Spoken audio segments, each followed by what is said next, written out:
E aí a gente ficou faltando falar sobre multiplexação, né? E aí o que a gente vai falar aí sobre multiplexação é primeiro o que é uma multiplexação e a gente vai falar sobre os diferentes tipos de multiplexação. Alguns a gente já até mais ou menos falou, né? Agora a gente vai falar formalmente, vai dar nome aos bois, né? Então vamos falar um pouquinho sobre isso. A ideia da multiplexação é eu misturar sinais. Eu misturar vários sinais é, e transmiti-los todos no mesmo meio de comunicação, né? Então, ao invés de eu transmitir um sinal em cada meio de comunicação, né? Ou seja, eu tenho um meio de comunicação e poder transmitir um sinal só ali, a ideia da multiplexação é eu poder misturar esses sinais, transmiti-los todos juntos e do outro lado separar esses sinais. E aí eu posso, no mesmo meio, transmitir vários sinais diferentes, né? Isso é mais ou menos é, é mais ou menos visível para a gente quando a gente pensa em TV e rádio. TV e rádio a gente consegue ver isso muito bem porque a gente tem um meio de transmissão só, que é o ar, e por esse ar eu transmito vários sinais diferentes. Por exemplo, os vários canais de TV, né, na TV aberta, é, os vários canais de rádio. TV a cabo acontece a mesma coisa também, porque eu consigo transmitir num cabo só vários canais diferentes, né? Os canais estão todos misturados, os sinais do canal estão todos misturados ali. Na hora que chega no decodificador que você tem na sua casa, o decodificador ele pega e separa só o canal que você quer assistir. Então ele separa um canal só, né? Eu consigo separar os vários canais. Então isso me permite usar um meio só de transmissão para transmitir vários sinais diferentes, sinais de vários canais de TV ou de rádio, né? Dependendo do que eu estiver transmitindo. A mesma coisa eu posso aplicar para telefonia, eu posso aplicar para vários outros sinais, imagem, né, som, qualquer sinal que eu queira transmitir. A ideia da multiplexação então é eu fazer isso. A gente vai falar em algumas técnicas para fazer isso, na multiplexação por divisão de tempo, na multiplexação por divisão de frequência, multiplexação por divisão de comprimento de onda e multiplexação por divisão de código, né? O TDM, FDM, WDM e CDM. Tá nessa ordem aí, mas eu até inverto um pouquinho a ordem na hora que eu falo, porque eu vou falar primeiro na multiplexação por divisão de frequência, porque eu acho que ela talvez seja mais óbvia para gente, que é essa aqui, é a chamada FDM, né? A ideia da multiplexação por divisão de frequência é que eu tenho vários sinais, vou transmitir esses vários sinais simultaneamente no meio, né? E aí, para que eu consiga misturar esses sinais e do outro lado eu consiga separar esses sinais, basta que esses sinais tenham frequências diferentes, né? Por isso que é multiplexação por divisão de frequência. Eu divido os sinais em faixas de frequências diferentes. Mesmo que não seja exatamente uma frequência só, mas eu tenho uma faixa de frequência. O sinal pode ter frequências de tanto a tanto, de tantos hertz a tantos hertz. Se eu faço isso, e eu tenho faixas de frequências diferentes, eu consigo transmitir cada sinal numa faixa de frequência diferente, e na recepção eu consigo pegar e selecionar só aquele sinal que me interessa, passando o sinal que é a mistura de todos, né, o sinal resultante que eu estou transmitindo, que é a mistura de todos, por um filtro que vai me deixar passar só aquela faixa de frequência que me interessa. Né? É o que está acontecendo aqui. Estou transmitindo um sinal, peguei esse sinal, quero transmitir os três sinais no mesmo meio. Como que eu faço isso? Eu vou pegar cada um desses sinais e vou modular utilizando alguma técnica. E aqui eu estou modulando, né? Estou modulando usando uma portadora, um sinal com uma frequência mais baixa, um sinal com frequência média, um sinal com frequência mais alta. No final, eu tenho esse sinal aqui modulado com a frequência mais baixa, esse aqui com a frequência média, esse aqui com uma frequência mais alta. Misturei os três sinais. Qual técnica de modulação eu posso usar aqui? Posso usar QAM, posso usar PSK, né? Não, PSK não. Posso usar QAM, posso usar FSK. Não, posso usar todos, né? Posso usar QAM, PSK, FSK, posso usar todos esses que eu estou falando, né? É só no QAM, por exemplo, QAM eu vario fase e amplitude. Mas a frequência eu deixo fixa. Tipo assim, para esse sinal aqui eu uso uma frequência, para esse eu uso outra, para esse eu uso outra. Não tem problema nenhum, né?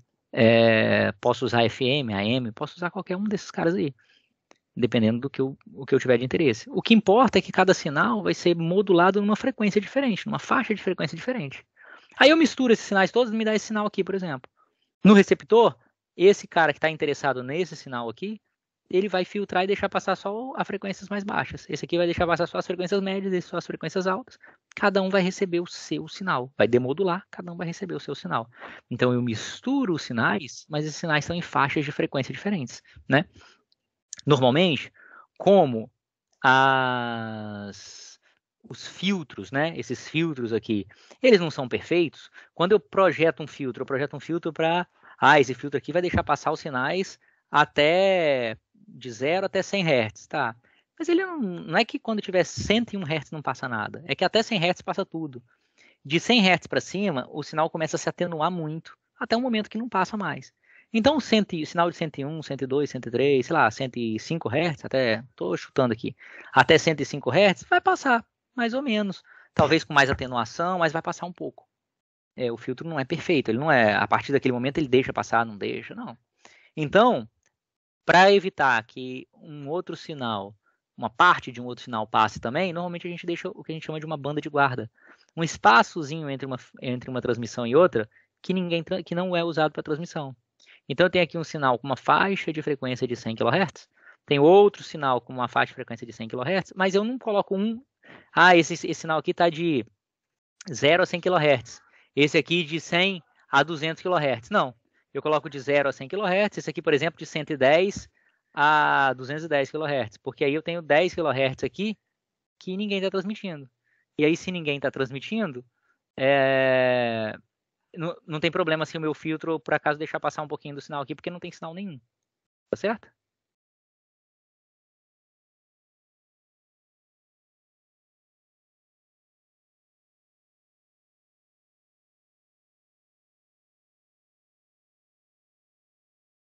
Só um minutinho, pessoal.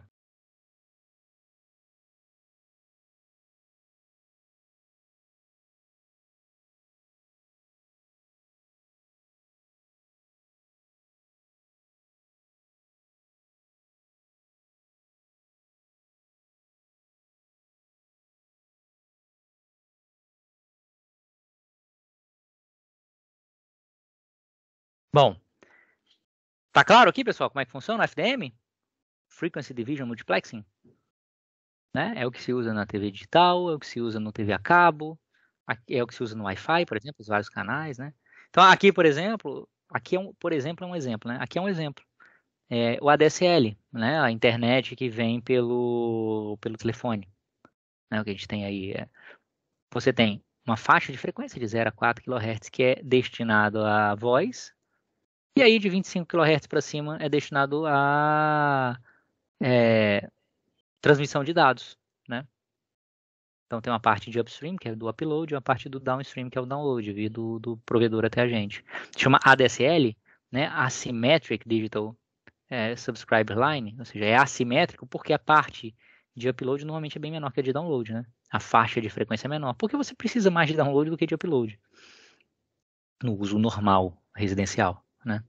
Já falei com vocês sobre isso aqui, né? Eu falei exatamente sobre esse exemplo, se eu não me engano, quando eu estava falando em modulação, explicando para que serve e tal. TV a cabo é a mesma coisa, tá? Eu tenho aqui, normalmente, uma parte de upload. Porque TV a cabo hoje em dia também você tem acesso à internet pela TV a cabo. Então você tem uma parte dedicada a upload, uma parte dedicada a download e uma parte dos canais de vídeo, né? Analógicos ou digitais. Uma faixa de frequência para os canais de vídeo. Aí aqui, cada canal de vídeo vai ter sua faixinha de frequência diferente. Tá? Beleza. Vou voltar um pouquinho agora e vou falar do. Não, vou voltar não. Vou deixar para o TDM para depois. Já que eu estou falando em FDM, multiplexação por divisão de frequência, eu vou continuar pro WDM, que é Wavelength Division Multiplexing, multiplexação por divisão de comprimento de onda. Então, eu transmito sinais e esses sinais têm diferentes comprimentos de onda. Pô, professor, mas comprimento de onda é o inverso da frequência. Um sinal com diferente comprimento de onda significa que é um sinal com diferente frequência. Então, falar em diferentes comprimentos de ondas e diferentes frequências é a mesma coisa, né? Porque um é o inverso do outro. É exatamente isso, é a mesma coisa. Então, multiplexação por divisão de comprimento de onda nada mais é do que uma multiplexação por divisão de frequência. É a mesma coisa. Por que tem outro nome, então? Porque por uma questão só de conceito. A multiplexação por divisão de comprimento de onda, ela é a mesma coisa que a multiplexação por divisão de frequência, só que voltada para transmissão de sinais óticos, ou seja, transmissão em fibra ótica. Então, quando eu estou falando em transmitir com sinais com frequências diferentes, mas esses sinais são sinais óticos, luz, a gente não chama isso de FDM, a gente chama de WDM. Wavelength Division Multiplexing. Por que isso? Só porque quando você fala WDM, você sabe que está lidando com luz. E quando você está lidando com luz, o processo de multiplexação, o processo de demultiplexação é diferente um pouco de quando você está lidando com sinais de rádio, né? Transmissões como acontece lá no FDM. Aqui, para eu multiplexar, para eu juntar um sinal, eu tenho que passar por um multiplexador que funciona como um prisma. Ele pega essas várias luzes aqui e canaliza elas para a mesma direção. E aí mistura esse sinal de luz. E a demultiplexação é um prisma também que pega esse sinal de luz e faz uma defração, né, da luz. Então, a gente tem aqui uma parte da luz que vai num sentido, outra parte vai no outro, outra parte vai no outro. Então, a multiplexação e demultiplexação, elas são diferentes porque elas estão lidando com luzes e não com comprimento. Não tem um filtro, um filtro RC, que eu já falei com vocês antes aqui. Eu tenho um componente óptico, um prisma, que vai fazer a defração da luz e a luz vai vir para direções diferentes. Né? Mas, conceitualmente, é a mesma coisa. Eu estou transmitindo informações diferentes em comprimentos de ondas diferentes, ou seja, em frequências diferentes, luzes com frequência diferente. Essa informação aqui está sendo transmitida numa luz vermelha, essa aqui numa luz verde, essa aqui numa luz roxa. E aí do outro lado eu consigo dividir a luz vermelha, a verde e a roxa, né? Aqui, quando ela junta, fica uma luz de outra cor, mas do lado de lá eu consigo dividir, né? É igual, é o mesmo princípio do prisma, que você pega um prisma lá, coloca no sol e você gera um arco-íris do outro lado, né? Ou a gota d'água que gera um arco-íris. É o mesmo princípio aqui para demultiplexar o sinal, multiplexar e demultiplexar o sinal. Originalmente, esse mecanismo aqui, ele permitia a transmissão de poucos comprimentos de onda, 2, às vezes 4 comprimentos de onda só, né? 4 sinais diferentes só no meio. A fibra ótica é super rápida, mas poucos sinais numa mesma fibra. E aí depois eles deram uma melhorada nessa tecnologia e aí conseguiram colocar mais quantidade de luz no mesmo meio. Né? E aí você começa a conseguir hoje em dia transmitir mais sinais numa mesma fibra. Né? E que é uma forma de aproveitar melhor a fibra. Né? A fibra tem uma capacidade tão grande de transmissão, é um pouco desperdício eu transmitir só 1, 2, 4 sinais, até 8 sinais, pode ser pouco. Principalmente para sinais de grande distância e tal. Então eles criaram o chamado DWDM, que é o Dense Wavelength Division Multiplexing, a multiplexação por divisão de comprimento de onda densa. É a mesma coisa, mas é um avanço da tecnologia que me permite juntar e separar, ou seja, multiplexar e demultiplexar uma quantidade maior de comprimentos de onda, uma quantidade maior de luzes diferentes. Isso tem muita gente que pesquisou durante muito tempo e continua pesquisando sobre essas questões óticas, né, em laboratórios de ótica e pelas universidades e institutos de pesquisa pelo mundo. Tá? Então, o DWDM, que é o que é usado hoje em dia, ninguém usa mais só o WDM, usa o DWDM. Quando falam em WDM hoje em dia, normalmente é DWDM, né, que é denso já, você consegue mandar uma quantidade grande de sinais. Resumindo, o WDM ou DWDM é a mesma coisa que o FDM. É a multiplexação por divisão de frequência mesmo. Só que no mundo das fibras óticas. Nada além disso, tá? Agora sim, eu quis falar sobre o WDM logo depois do FDM, porque é a mesma coisa no fundo, né? Só muda aonde que eu estou aplicando. Se é num sinal de radiofrequência ou se é num sinal de luz. Vou voltar aqui então e vou falar sobre o TDM, que é o Time Division Multiplexing, a multiplexação por divisão de tempo. Essa é diferente, não é a mesma coisa. Mas a multiplexação por divisão de tempo, ela não é a mesma coisa, mas ela é fácil de entender, ela não é difícil de entender. Ela funciona naquele esquema. Ela funciona naquele esquema de dar um pouquinho de tempo para cada um. Né? Não sei se vocês estudaram, lembram, de sistemas operacionais, mas quando você estuda lá no sistema operacional como é que funciona o gerenciamento de processos no sistema operacional, Linux, Windows, qualquer sistema operacional moderno que a gente tem aí, você roda um monte de programa ao mesmo tempo, mas no fundo eles não estão rodando ao mesmo tempo. Eles só dão para você a sensação de que tudo está sendo rodado ao mesmo tempo. Como que se faz isso? Eu tenho 10 programas rodando na minha máquina. Como é que parece que está tudo rodando ao mesmo tempo se não dá? Se não está de verdade. Eu pego o processador e dou um pouquinho de tempo para cada um desses processos. Então, eu dou um pouquinho de tempo para o processo 1 executar, programa 1, um pouquinho de tempo para o 2, um pouquinho de tempo para o 3, para o 4, para o 5, para o 6, 7, 8, 9, 10. Quando acaba o tempo do 10, eu volto um pouquinho de tempo para o 1, para o 2, para o 3, para o 4, para o 5, 6, 7, 8, 9, 10. Dou um pouquinho de tempo para cada um. Um pouquinho de tempo bem pequeno mesmo, assim. 1 milissegundo para cada um executar. E aí, isso me dá a impressão que todos estão executando a mesma coisa, porque é aquele mesmo esquema fazendo analogia, é aquele mesmo esquema do equilibrista no circo lá, que o cara coloca aquele monte de pratinho equilibrando numas varetinhas, não sei se vocês já viram em circo, o cara pega o pratinho, coloca numa varetinha lá, gira o pratinho e coloca um lá equilibrando. Aí, enquanto ele está fazendo isso, ele vai lá, pega outro, gira e coloca do lado, pega outro, ele coloca lá uns 5, 6 pratinhos, todos girando. De vez em quando ele vai lá, cada hora dá uma giradinha em um deles, para manter todos girando. Então, ele não está ele não está girando todos ao mesmo tempo. Ele vai lá e dá uma giradinha em cada um, mas isso dá a impressão de que está tudo sendo mantido ao mesmo tempo, né? Então, é parecido com isso. No conceito, na transmissão, o que acontece é isso aqui, ó. Normalmente esse desenho do trapéziozinho aqui, isso representa um multiplexador, ou seja, estou pegando vários sinais aqui e convergindo em um só. E aqui o demultiplexador.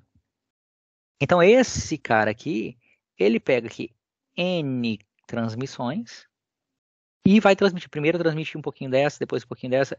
Cada quadradinho desse aqui é como se fosse um tempinho de transmissão. Eu dou 1 milissegundo para cada um, por exemplo. Eu tenho 10 sinais diferentes. 1 milissegundo para esse, um para esse, um para esse, um para esse. Quando acabou o 10º milissegundo, eu volto para esse aqui. Para esse, para esse, para esse, para esse. Quando chegou o 10º milissegundo, para esse aqui. Quando chega do lado de cá, o primeiro que ele recebe vai para esse, o segundo pedaço, o segundo milissegundo vai para esse, o terceiro para esse, o quarto, até o 10º vai para esse aqui. O primeiro vai para esse, o segundo, o terceiro, até que o 10º vai para esse aqui. E aí, pronto. Esse cara aqui transmitiu informação. Esse lado do cara aqui recebeu informação. Beleza? Para que isso seja possível, por exemplo, se eu tiver 10 sinais, basta que esse canal de comunicação tenha 10 vezes a taxa de transmissão desse aqui. Se esse aqui é um canal, todos esses canais são de 1 megabit por segundo, por exemplo, esse aqui tem que ser um canal de 10 megabits por segundo. Tá? Por quê? Porque 10 megabits por segundo, vamos dizer primeiro aqui, 1 megabit por segundo, se eu estou usando aqui 1 milissegundo, estou dando 1 milissegundo para cada um transmitir, 1 megabit por segundo em 1 milissegundo, eu vou ter 1 kilobit de informação, mais ou menos aqui. Tá? 1 kilobit de informação em 1 milissegundo. Tá, eu transmito 1 kilobit de informação.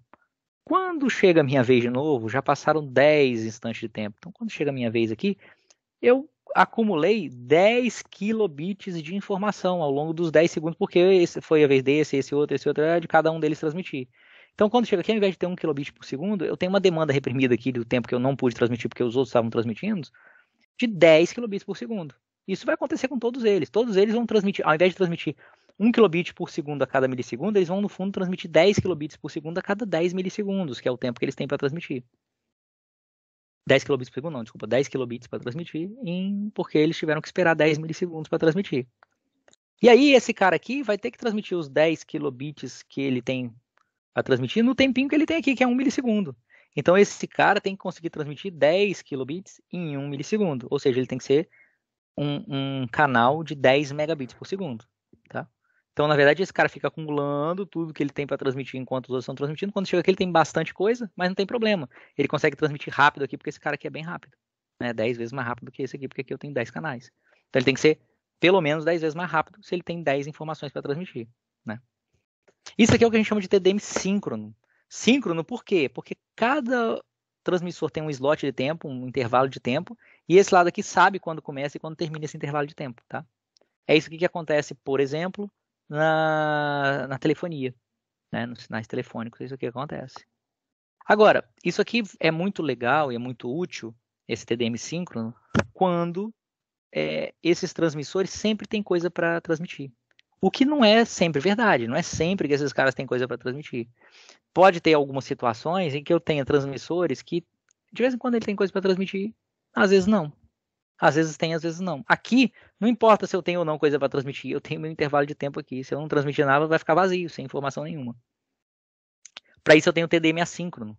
Quando é muito frequente o fato de ter transmissor que não transmite nada, talvez valha mais a pena eu, ao invés de fazer uma transmissão assim, eu transmitir para cada informaçãozinha que eu transmito, cara, eu digo quem está transmitindo.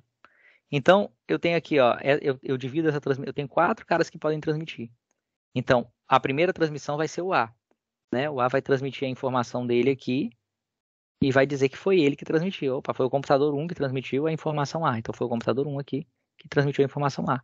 Logo em seguida, o B vai transmitir aqui, ó, o 2 vai transmitir B. Logo em seguida, o 3 vai transmitir C. Logo em seguida, o 4 vai transmitir D. Aí volta para o A. Aí o A vai transmitir 1. O B, opa, o 2, desculpa, o 1 vai transmitir A. O 2 vai transmitir B. Beleza. Aí o 3 já transmitiu C, não tem mais C para transmitir. Já transmitiu uma vez, não tem mais. Então já pulo para o D direto. Né? Aqui que o 4 vai transmitir. Então o 4, aqui o 4 transmite D.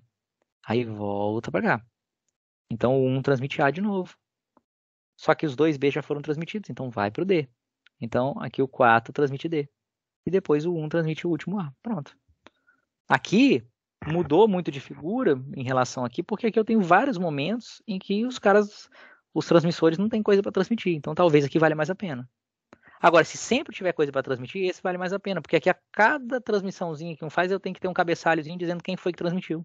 E isso toma tempo, né? Só faz sentido fazer isso se tem muita ocorrência aqui de transmissores que não transmitem, né, o tempo todo, tá? Falei no sistema telefônico. O sistema telefônico talvez seja o maior exemplo de TDM que a gente tem no mundo, né? O sistema de telefonia fixa, que pouco a pouco está morrendo, né? Pouco a pouco a gente tem usado cada vez menos telefonia fixa, mas ele é o maior exemplo de TDM que a gente ainda tem, tá? No TDM do sistema telefônico, eu tenho 2 centrais telefônicas, né? Então tem aqui, deixa eu ver se eu consigo desenhar aqui. Esse desenho aqui é muito ruimzinho, mas tudo bem. Eu tenho 2 centrais telefônicas. Opa. Isso aqui acontece, cara, eu não entendo por quê. Que ele atrapalha meu desenho assim. Vamos lá, rapidinho, desenho aqui. Opa. Tem 2 centrais telefônicas, então aqui as 2 centrais telefônicas. Um canal de comunicação entre as 2 centrais telefônicas. E esse canal de comunicação, aqui eu faço uma multiplexação por divisão de tempo, né? Faço um TDM aqui nesse cara aqui, internamente. Por quê? Porque eu tenho várias ligações aqui desse A aqui, dessa central A, que vão para a central B. Né? Várias ligações da central A que vão para a central B. E aí essas ligações têm que ser multiplexadas. Então o que acontece é que eu dou uma sequência, eu dou um intervalo de tempo para cada uma dessas transmissões. Na verdade, o que se usa é uma transmissão síncrona, porque no telefone está sempre falando. Mesmo quando você não fala, tem o som ambiente acaba sendo transmitido. Não fica sem transmitir nada nunca. Né? E aí, na verdade, existe um canalzinho de controle entre os dois aqui em que eles sincronizam. Eles dizem assim, ó, no primeiro intervalo vai ser a transmissão tal, o segundo vai ser a tal, 3A, e aí, a partir daí, eles começam a transmitir desse jeito aqui. Tá? Na verdade, o que existe ainda no sistema telefônico é que as várias ligações que vêm daqui para cá, elas são ainda agrupadas em conjuntos de ligações. Então, nos Estados Unidos, eu tenho um padrão americano, que a gente chama de T1, é T de telefone, né? Telefônico 1, padrão telefônico 1, em que eu agrupo cada 24 chamadas, cada 24 ligações telefônicas, cada 24 canais telefônicos, lembrando que o canal telefônico tem 4 kHz cada uma, cada 24 eu agrupando 24 ligações, eu tenho o que a gente chama de um T1. Né? E esse T1, então, tem 24 ligações telefônicas, pensando que hoje em dia a telefonia é digital, eu tenho 8.000 amostras. Por que 8.000 amostras? Porque o número de amostras tem que ser no mínimo o dobro da frequência, né? Que é a maior frequência, que é o que a gente viu que na Ike falou. Então, se eu tenho sinais telefônicos de 0 a 4K, eu tenho que ter 8.000 amostras por segundo. Cada amostra de 7 bits, é o que o sistema telefônico americano usa. Né, um PCM com 128 níveis, 7 bits, 2 elevado a 7 dá 128 níveis. E eu tenho um bitzinho a mais né? Para cada 7 bits eu transmito um bitzinho a mais de sinalização, com informações para sincronismo entre os dois lados, para comunicação de gerência mesmo entre as duas centrais telefônicas. Então, no fundo, eu transmito 8.000 amostras com 8 bits por cada amostra, porque são 7 de dados e uma de sinalização, o que dá 64 kilobits por segundo. Então, cada canal telefônico tem 64 kilobits por segundo. Se eu estou agrupando de 24 em 24 canais, eu tenho um T1, é um canal de transmissão que me permite transmitir 1,544 megabits por segundo. Então, nas centrais telefônicas, eu tenho o seguinte, ou eu tenho um canal aqui que liga as duas que permite transmitir 24 canais, ou então eu vou ter um que permite transmitir 48, que vão ser 2T1, ou então vou ter vou ter 3 canais de 24, então eu tenho esse agrupamento é sempre múltiplo de 24 aqui. Na Europa, eles escolheram fazer de um jeito diferente. Então, o padrão europeu, em vez de ser T1 de telefone, é 1. É 1 de Europe, né? Europa 1. Ao invés de agrupar de 24 em 24 canais, eles agrupam de 30 em 30. E tem ainda mais 2 canais só para sinalização. Porque lá na Europa, e o Brasil usa esse padrão, a gente tem 256 níveis de PCM. A qualidade da ligação, teoricamente, é melhor. Né? A voz fica mais bem falada, porque eu tenho mais níveis aqui na modulação PCM. Então, tem 32 canais com 64 kilobits cada um, 2 megabits por segundo. Então, o canal de ligação entre as centrais é sempre múltiplo de 2 megabits por segundo, porque cada 2 megabits por segundo eu consigo transmitir 30 ligações. Esse é o padrão europeu. A gente, em telecomunicações, segue muito padrão europeu e muito pouco padrão americano. Tá?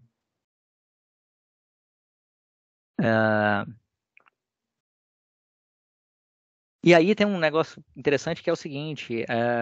falei aqui com vocês que esses canais se juntam em grupos de 24, aqui no caso do padrão europeu em grupos de 30. Para que se faz isso?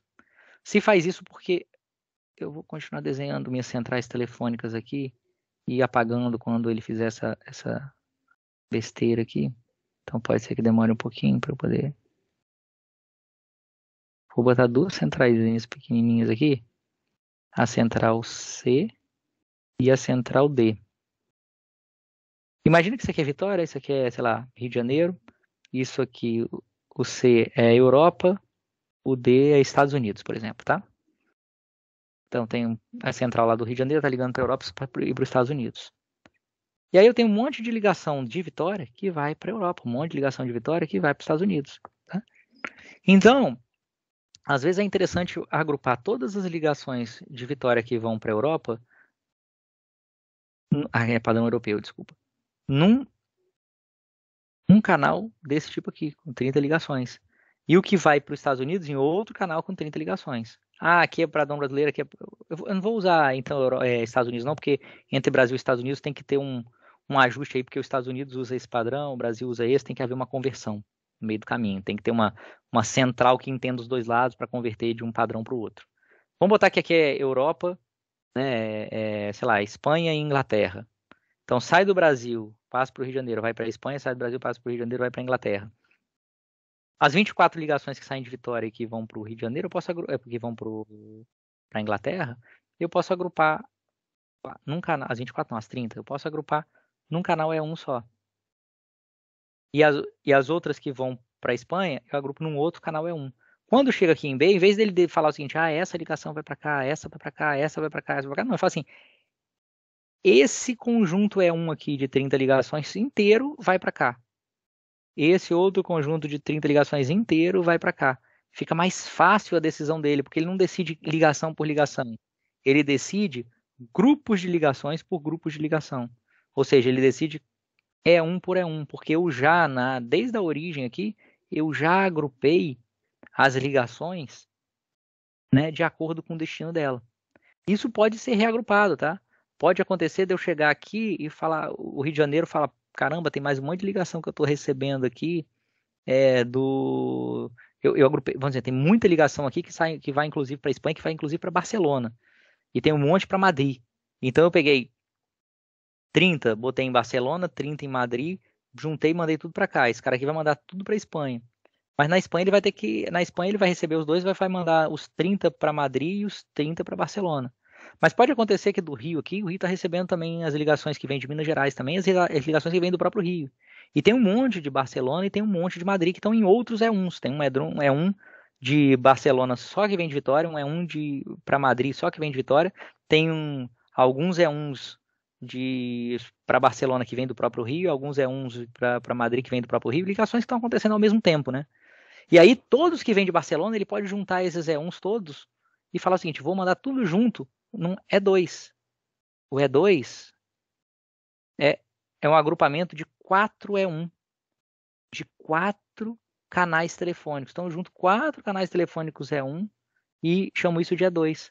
E aí o Rio pode mandar para a Espanha um E2 inteiro falando esse aqui é todo para Barcelona.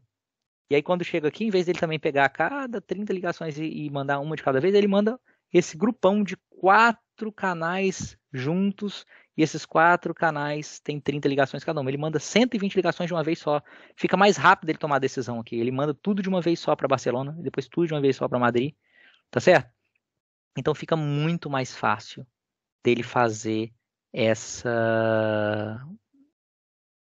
envio para um lado ou para o outro. Ele não envia um, depois envia outro, depois envia outro. Ele não vai tomar decisão de cada ligação telefônica. Ele vai agrupando as ligações telefônicas porque ele toma uma decisão só. É muito mais rápido. E aí o sistema telefônico fica muito mais eficiente por causa disso. Então, no Brasil, né, na verdade na Europa e consequentemente no Brasil, porque o Brasil segue o padrão europeu, a gente tem a E1, que são 30 ligações, tem a E2, que são 4, eu pego 4 E1s e agrupo aqui, eu tenho 120 ligações, e aí eu tenho a E3, que são 4, também pego 4 E2 e agrupo em uma E3, que tem no final 480 ligações. No Brasil, aí muda um pouquinho de cada país da Europa. No Brasil, é igual da França, eu agrupo de 4 também, é 4, 4, 4, 4 E3 vão virar uma E4, que tem 1920 ligações, né, simultâneas. Na Alemanha, eu agrupo aqui em 3, a E4 tem 1440 e depois eu tenho uma E5 aqui com 4 vezes isso aqui, né?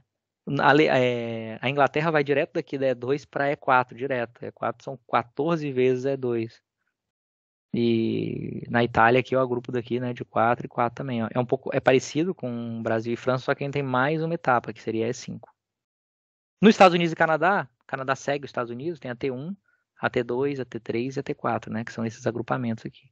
E o Japão tem o seu padrão próprio, que parece, o começo parece com os Estados Unidos, até o J, né?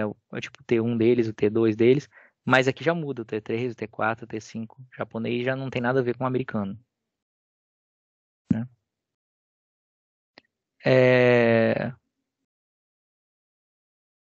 Claro, essa ideia do sistema telefônico aqui, dos TDMs. Isso aqui não cai na prova não, tá? Esse sistema aqui é só mais de curiosidade para vocês entenderem como é que é. Já ouvirem falar, se ouvirem falar em E1, em T1, saber o que que é, ter noção do que é. Eu não vou cobrar isso na prova. Eu posso cobrar na prova o que que é a multiplexação por divisão de tempo, o que que é a multiplexação por divisão de frequência, o que que é a multiplexação por divisão de comprimento de onda, mas não saber isso aqui tudo, tá? Isso aqui é um detalhe realmente.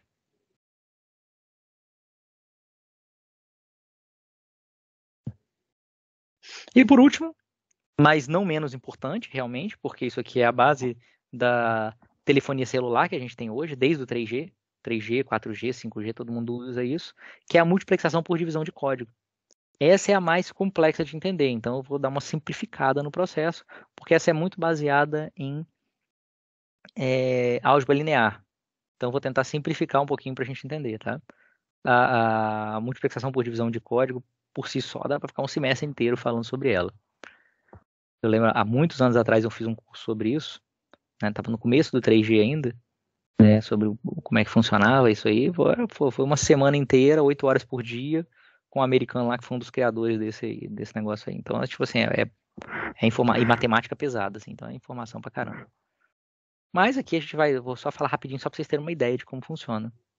A ideia da multiplicação por divisão de código é que eu uso a transmissão de sinais com códigos que são ortogonais entre si. Não sei se vocês lembram lá de álgebra linear, bases ortogonais, né? Que representam um subespaço vetorial. Então é isso que eu uso. Cada base ortogonal é uma ligação telefônica diferente. Como assim? Vou dar um exemplo visível, que talvez não fique mais fácil da gente entender. Né? funciona mais ou menos da seguinte forma, né? Quando eu transmito os sinais podem ocupar todo o espectro, é o que a gente chama de SPAD spectrum. O sinal pode ocupar toda a faixa de frequência que eu tenho disponível, não preciso cada sinalzinho de telefone está numa faixa de frequência diferente. Então tá dentro de uma antena, eu tenho todas as transmissões usam a faixa de frequência inteira que a antena tem disponível. Por que isso? Por que se faz isso? Porque aí, às vezes, quando eu divido por faixa de frequência, se fazia isso nos primeiros celulares, se fazia isso, nos primeiros sistemas telefônicos. Às vezes você prejudica algumas ligações, porque algumas ligações, aquela faixa de frequência pode estar com uma qualidade pior naquela região. E aí aquela ligação vai ficar prejudicada. Se eu permito que todas usem toda a faixa de frequência, as ligações podem se adaptar. Aquela faixa de frequência não está muito boa aí, ela se adapta e usa melhor outra. E aí ela tem uma disponibilidade maior de faixa de frequência, além de ser mais eficiente. A multiplexação por divisão de código é como se eu pegasse cada aparelho celular e desse um código diferente para eles que é o que se chama na telefonia celular, eles chamam isso de chip code. É um código e cada código é ortogonal um ao outro. E aí, quando eu vou transmitir o sinal, eu pego o meu sinal, multiplico por esse código e transmito. E aí misturo todos os sinais. Do outro lado, eu consigo multiplicar de novo por esse mesmo código e obter o sinal original. Pegar o sinal composto, multiplicar pelo código e obter o sinal original. Na verdade, é uma convolução que se faz. A gente pode entender mais ou menos com esse desenho gráfico aqui, ó. Imagina que eu tenho uma antena que pode transmitir 3 ao mesmo tempo. E aí, para um deles, eu dou um código que está no eixo Y aqui. Para o outro aparelho celular, usa um código que está aqui no eixo Z. E o outro aparelho celular usa um código que está aqui no eixo Y. Desculpa, no eixo X. E aí, o que eu vou fazer, dependendo da informação que eu quero transmitir, é transmitir com maior ou menor amplitude aqui dentro desse eixo. Com maior ou menor amplitude aqui dentro desse eixo. Com maior ou menor amplitude aqui dentro desse eixo. Então, se eu quiser transmitir o bit 1, eu transmito uma amplitude maior. Bit 0, amplitude menor. Bit 1, amplitude maior. Bit 0, amplitude menor. Aqui, bit 1, amplitude maior. Bit 0, amplitude menor. Tá? Cada um em um eixo diferente. Quando eu somo esses sinais no meio né? Os sinais cada celular está mandando o seu, mas quando eles se somam no meio, eu vou ter um ponto aqui, que é a soma dos 3 sinais, né? Vou ter um ponto aqui no espaço, definido por esses 3 eixos aqui. Quando chega no destino, chega na antena, por exemplo, o que a antena faz? Como é que ela consegue decodificar cada um dos sinais? Ela pega o ponto que ela recebeu e faz a projeção dele no eixo Y, ela vai ter o sinal que um dos celulares transmitiu. A projeção disso aqui no eixo Z vai ter o sinal que o outro transmitiu. A projeção disso aqui no eixo X, o sinal que o outro celular transmitiu. Né? Então, basicamente é isso. Essa projeção aqui você obtém fazendo uma convolução. Né, uma operação de convolução entre os sinais, mas conceitualmente é isso aqui. Então todos conseguem transmitir ao mesmo tempo, porque na hora que eu recebo na antena, por exemplo, ele pega o sinal resultante e faz uma projeção no código daquele aparelho celular. Então, os aparelhos de celulares, quando eles entram numa antena, na verdade, eles não recebem um código desse, não. Eles ficam lá na antena. A antena, ela fica mandando periodicamente por um canal de controle informações dizendo assim, ó, eu sou a antena tal aqui do provedor tal. Aí seu celular recebeu um sinal dela, também manda num canal lá, dizendo, opa, eu sou o número 9999999 e eu tô aqui, hein? E aí a antena já sabe que você tá lá. Daí e ela propaga isso para o sistema de telefonia todo. Se receber uma ligação para 9999999, a antena vai mandar para todo mundo nesse canal de comunicação dizendo, olha, tem uma ligação aqui para o 999999. Se você quiser atender, atenda usando o código. Aí eu passo qual é o código que você vai usar. Esse código aqui, por exemplo, do eixo Y. Aí o seu aparelho celular começa a transmitir para a antena com esse código aqui, para a antena receber. Falando assim, opa, pode receber aí para minha ligação. E a antena recebe, aí ele começa a receber a voz da pessoa por essa e transmitir a voz usando esse canal de comunicação aqui. Quando acaba, quando você desliga a ligação, ele manda por esse canal mesmo dizendo, ó, liberei, não vou mais usar não. E aí a antena libera esse código aí para outro usar. Então, a antena pode ter até, debaixo de uma mesma antena, você pode até ter milhares de pessoas ali debaixo. Mas conversando ao mesmo tempo, você só vai ter, no máximo, o número de códigos ortogonais que eu tenho disponíveis para cada antena. E aí, se tiver mais gente querendo falar ao mesmo tempo nisso aí, quem for falar vai pegar o telefone e já vai dar o ocupado, porque a rede está congestionada. Talvez vocês já tenham passado por isso, né? Rede congestionada, rede ocupada. Quer dizer, não tem mais código, ortogonal disponível para todos os celulares que estão falando, né? Na verdade, essas antenas, né, elas são distribuídas de forma... Eita! Na verdade, essas antenas são distribuídas de forma em que você tem uma anteninha aqui e ela tem uma área de cobertura aqui, uma área de cobertura. Aí eu tenho uma outra anteninha aqui com uma outra área de cobertura. Tem uma outra anteninha aqui com uma outra área de cobertura. Tem algumas áreas que dão para os dois. E aí eu vou tendo isso aqui, essas várias áreas de cobertura. Então, aqui dentro, cada aparelho aqui que está usando recebe um código para poder usar esse código, essa comunicação simultânea, né? Para você ter essa comunicação simultânea aqui, que os códigos são ortogonais. Essa antena aqui vai ter outro conjunto de códigos que os aparelhos que estão ao alcance dela vão usar. Esse aqui é outro conjunto de códigos, né? Outro CDM. Cada um tem o seu CDM próprio. E para que não haja interferência entre elas, antenas que são adjacentes, tipo essa com elas usam uma faixa de frequência diferente. Essa usa uma faixa de frequência, essa usa outra faixa de frequência. Então, na telefonia celular, eu tenho uma multiplicação por divisão de frequência para dividir uma antena da outra. Antenas que estão uma do lado da outra assim, não usam as mesmas faixas de frequência, usam faixas de frequência diferentes.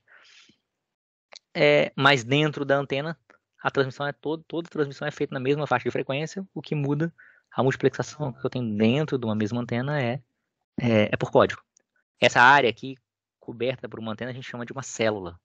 É uma célula da transmissão celular. Beleza?